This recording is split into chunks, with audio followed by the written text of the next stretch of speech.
चंडीगढ़ में मुख्यमंत्री मनोहर लाल ने प्रेस कॉन्फ्रेंस कर सरकार की कल्याणकारी योजनाओं की जानकारी दी। उन्होंने कहा कि हरियाणा के सूरजमुखी फसल के किसानों को सरकार ने राहत दी है। 1000 रुपए अंतरिम भावांतर भरपाई का अमाउंट रिलीज किया गया, जिसमें 8528 किसानों को 36,414 एकड़ का 29 करोड़ 13 लाख 12 हजार रुपए दिए गए।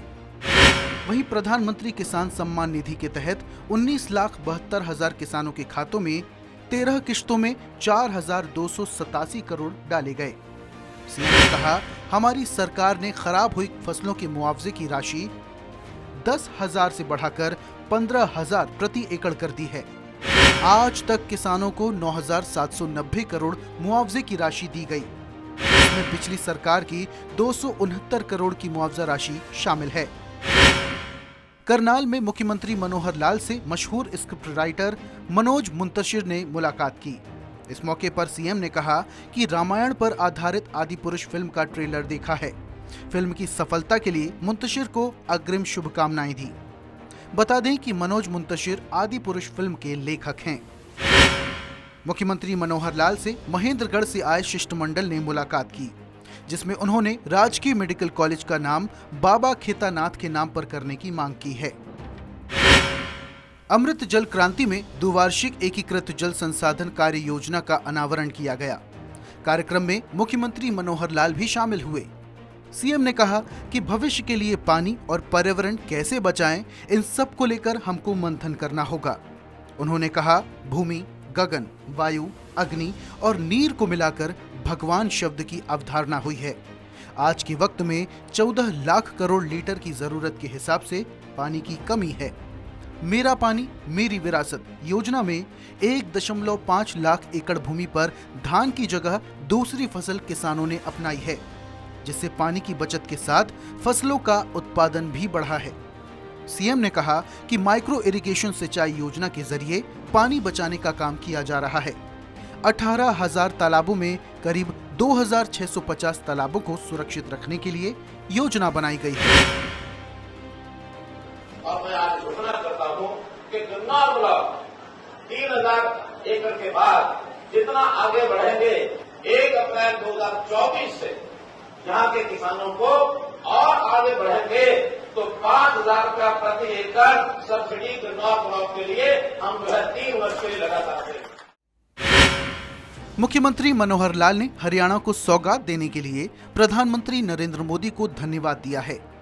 सीएम ने गुरुग्राम से हुड्डा सिटी सेंटर के बीच नई मेट्रो लाइन और द्वारका एक्सप्रेसवे को जोड़ने के लिए एक स्पायर लाइन की घोषणा करने पर आभार जताया। सीएम ने कहा कि हरियाणा सरकार प्रधानमंत्री नरेंद्र मोदी और केंद्रीय कैबिनेट का धन्यवाद देती है। नए गुरुग्राम से ओल्ड गुरुग्राम की कनेक्टिविटी को ये परियोजना सुगम बनाएगी। साथ ही एनसीआर क्षेत्र में तीव्र यातायात और रोजगार को बढ़ाने में मदद करेगी।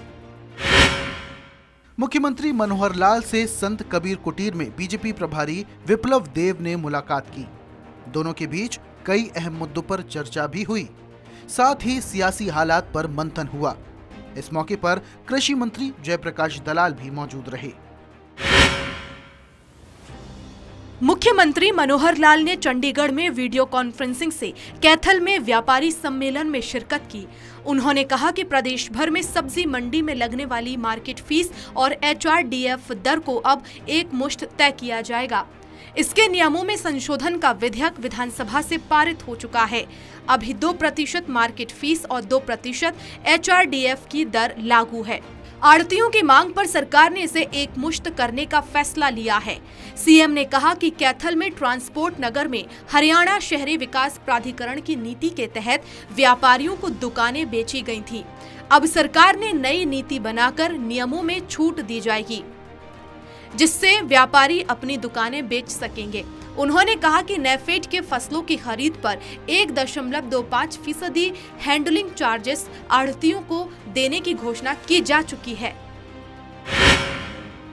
रेडी वाले, खोमचे वाले और जो इस प्रकार का छोटा व्यवहार करने वाले, रेडी लगाने वाले, उनको भी प्रधानमंत्री स्वनिधि योजना के माध्यम से 10,000 रुपया से लेकर और 1 लाख रुपए तक का जो लोन दिया जाता है, उससे उनको भी बहुत सुविधा हो रही है। मुख्यमंत्री ने कहा कि हरियाणा में व्यापारियों की समस्याओं के समाधान के लिए व्यापारी कल्याण बोर्ड का गठन किया है। साथ ही मुख्यमंत्री व्यापारी सामूहिक निजी दुर्घटना बीमा योजना का लाभ दिया जा रहा है। वहीं केंद्र सरकार की लघु व्यापारी मानधन योजना के तहत छोटे व्यापारियों को 6,000 रुपए सालाना सहायता राशि दी जाती है। पीएम स्वनिधि योजना में रेहड़ी फड़ी वालों को 10,000 रुपए से लेकर 1 लाख रुपए तक का लोन दिया जाता है। हरियाणा में अब पद्मश्री, पद्म भूषण और पद्म विभूषण अवार्ड वालों को 10,000 रुपए मासिक पेंशन दी जाएगी। करनाल दौरे पर सीएम मनोहर लाल ने इसकी घोषणा की है। साथ ही अवार्डधारी हरियाणा सरकार की वॉल्वो बस में मुफ्त यात्रा कर सकेंगे। पद्मश्री अवार्डीज और इनसे ऊपर के जो पद्मश्री, पद्म विभूषण आदि जो भी है, उन सब का संख्या कोई बहुत ज़्यादा तो नहीं होगी, 8-10 संख्या ही होगी, लेकिन इन सब का हमने 10,000 रुपया मासिक, जैसे बाकी लोगों को पेंशन देते हैं, इनको भी 10,000 रुपया पेंशन देंगे। मुख्यमंत्री ने कहा कि करनाल पुलिस कर्मचारियों के व्यवहार की शिकायत मिली थी, जिस पर करनाल थाना सदर के एसएचओ मनोज को सस्पेंड किया गया है। वहीं करनाल सिटी एसएचओ कमलदीप राणा और सदर थाने के एएसआई महावीर का तबादला किया है। तुरंत हमने डीजीपी को कह करके और एक एसएचओ को सस्पेंड किया है, एक एसएचओ और एक सब इंस्पेक्टर, उसका ट्रांसफर कर दिया है। मुख्यमंत्री मनोहर लाल ने करनाल नगर निगम वार्ड 16 में जन संवाद कार्यक्रम में शिरकत की। इस मौके पर उन्होंने कहा कि प्रदेश के लोगों का जीवन सरल बनाने के लिए सरकार ने नई कल्याणकारी नीतियां बनाई हैं। मुख्यमंत्री ने कहा कि प्रॉपर्टी आईडी की समस्याओं के हल के लिए विशेष कैंप लगाए जा रहे हैं, जबकि 1,80,000 रुपए वार्षिक आय वाले परिवारों को चिरायु योजना में 5 लाख रुपए तक का स्वास्थ्य बीमा दिया जा रहा है। उन्होंने कहा कि 1,80,000 से 3 लाख रुपए तक की सालाना आय वाले परिवारों से कुछ प्रीमियम राशि लेकर बीमा योजना में शामिल करने पर विचार किया जा रहा है।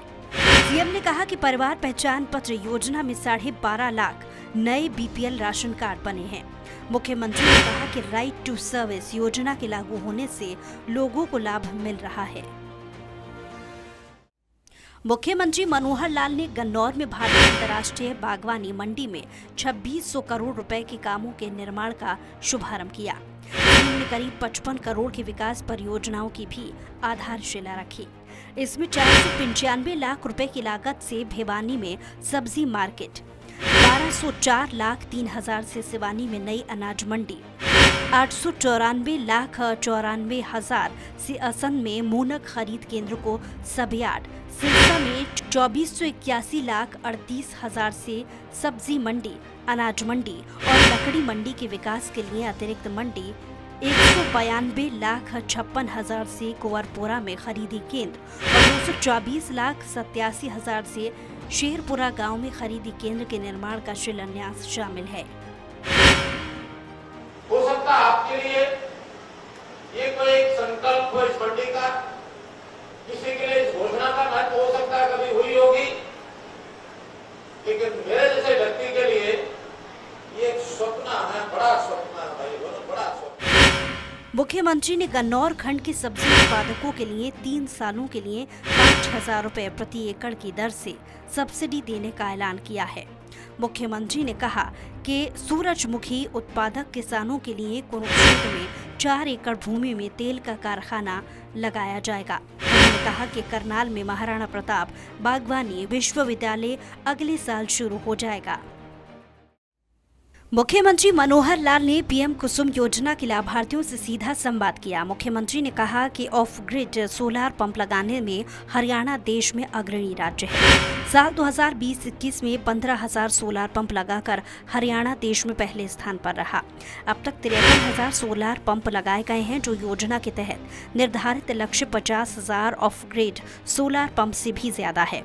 इस वित्तीय वर्ष के लिए भी 70,000 सौर पंप लगाने का लक्ष्य रखा गया है।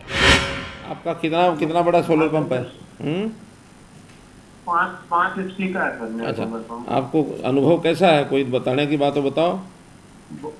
हाँ जी, बहुत अच्छा अनुभव है, बहुत ही अच्छी स्कीम चलाई सर आपने जिम्मेदारों के लिए, बहुत बेटर है जी। मुख्यमंत्री ने कहा कि प्रदेश में 3 HP से 10 HP क्षमता के सौर पंपों को लगाने के लिए 75% सब्सिडी दी जाती है। अभी तक 960 करोड़ की सब्सिडी दी जा चुकी है। मुख्यमंत्री मनोहर लाल ने गुरुग्राम के सेक्टर 44 में हरियाणा लोक प्रशासन संस्थान के नैतिकता शिविर में शिरकत की। उन्होंने कहा कि जन सेवा के लिए सभी अधिकारी और कर्मचारी अपने पराये के भेद को मिटाकर समाज की भलाई के लिए काम करें। उन्होंने कहा कि सभी अधिकारी लोकहित में समर्पित होकर लोक सेवक के रूप में करें। सीएम ने कहा कि साल 2013 में प्रधानमंत्री बनने से पहले जब उनसे सबसे बड़ी चुनौती के बारे में पूछा गया तो उन्होंने कहा था कि राजनीति और उससे जुड़े लोगों की छवि को बदलने का लक्ष्य लेकर वो चलेंगे। प्रधानमंत्री बनने के बाद उन्होंने इस लक्ष्य को हासिल करके दिखाया।